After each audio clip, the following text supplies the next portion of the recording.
అందరికీ నమస్తే అండి. వెల్కమ్ టు లలితాస్వల్. ముందుగా మీ అందరికీ శ్రీ వరాహస్వామి జయంతి శుభాకాంక్షలు.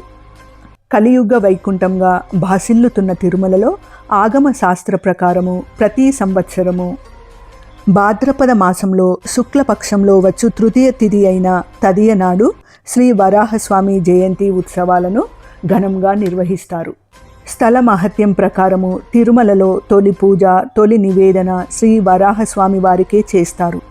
భక్తులు ముందుగా శ్రీ భూ వరాహస్వామి వారిని దర్శించుకున్నాకే శ్రీవారిని దర్శించుకోవడం ఆనవాయితీగా వస్తుంది. మరి స్థితికారుడైన శ్రీ మహావిష్ణువు లోక కళ్యాణం కోసం 21 అవతారాలను ఎత్తారు. వీటిని ఏకవింశతి అవతారాలు అని పిలుస్తారు.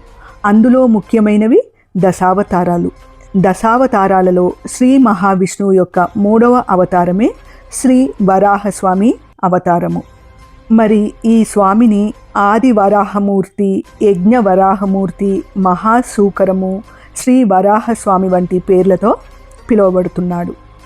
బలగర్వితుడైన హిరణ్యాక్షుడు అనే రాక్షసుడు భూమిని ఎత్తుకెళ్ళి పాతాళ లోకంలో దాక్కుంటాడు. మరి హిరణ్యాక్షుని బారి నుండి కాపాడమని భూమికి ఆదిదేవత అయిన భూదేవి మరియు సకల దేవతలు శ్రీ మహావిష్ణువుని వేడుకుంటారు. వారి ప్రార్థనలు విన్న శ్రీ మహావిష్ణువు తన భార్య అయిన భూదేవిని రక్షించడానికి వరాహ రూపం ధరిస్తాడు. ఆ వరాహము చాలా నల్లగా, పర్వతమంత శరీరంతో, పదునైన తెల్లని కోరలతో, ప్రకాశవంతమైన కళ్ళు, బలిష్టమైన గిట్టలు కలిగి ఉంటారు. ఈ వరాహము భయానక గర్జనలు చేస్తూ సముద్రంలోకి చొచ్చుకొనిపోయి పాతాళానికి చేరుకుంటుంది. అప్పుడు హిరణ్యాక్షుడితో భయంకరమైన యుద్ధం చేస్తాడు వరాహ రూపం దాల్చిన శ్రీ మహావిష్ణువు. ఆ యుద్ధంలో హిరణ్యాక్షుడిని వధించి భూమిని తన కోరలతో పైకి ఎత్తుతాడు. హిరణ్యాక్షుడిని సంహరించిన తర్వాత వరాహస్వామి భూమి మీద తిరిగిన మొదటి ప్రదేశమే నేటి తిరుమల కొండ. అందుకే తిరుమలను వరాహ క్షేత్రంగా కూడా పిలుస్తారు. తిరుమలపై కొంత స్థలం ప్రసాదించమని వెంకటేశ్వర స్వామి శ్రీ వరాహస్వామిని అడగగా తనకు మూల్యం చెల్లిస్తే తప్పకుండా స్థలం ఇస్తానని చెబుతారు.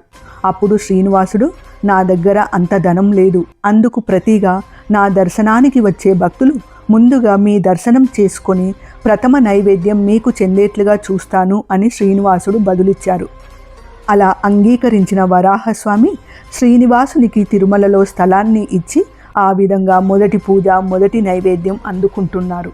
తిరుమల క్షేత్రము 2 అవతారాలతో, 2 మూర్తులతో భక్తులకు దర్శనం ఇస్తూ భక్తుల కోరికలను తీర్చే ఏకైక పుణ్యక్షేత్రం. అందుకే శ్రీ మహావిష్ణువు అవతారాలలో ఈ 2 అవతారాలకు ఎంతో ప్రాముఖ్యత ఉంది.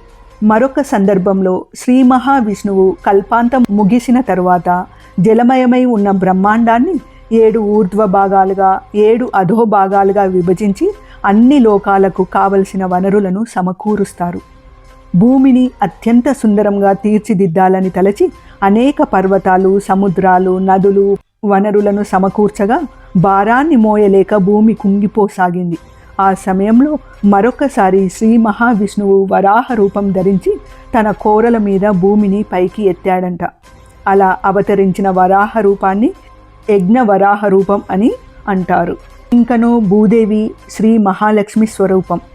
భూదేవిని హిరణ్యాక్షుడి బారి నుంచి కాపాడిన వరాహమూర్తికి ముందుగా శ్రీని చేర్చి శ్రీ వరాహమూర్తిగా భక్తులచే పిలువబడుతున్నారు.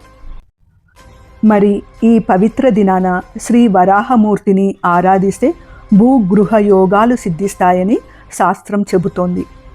మరి మనమందరము శ్రీ వరాహమూర్తిని మనసులో స్మరించి ఆరాధించి ఆయన యొక్క ఆశీస్సులు పొందుదాము. మరి మరొక్క మంచి వీడియోతో మీ ముందుంటాను. అందాక సెలవా. మరి ధన్యవాదములు.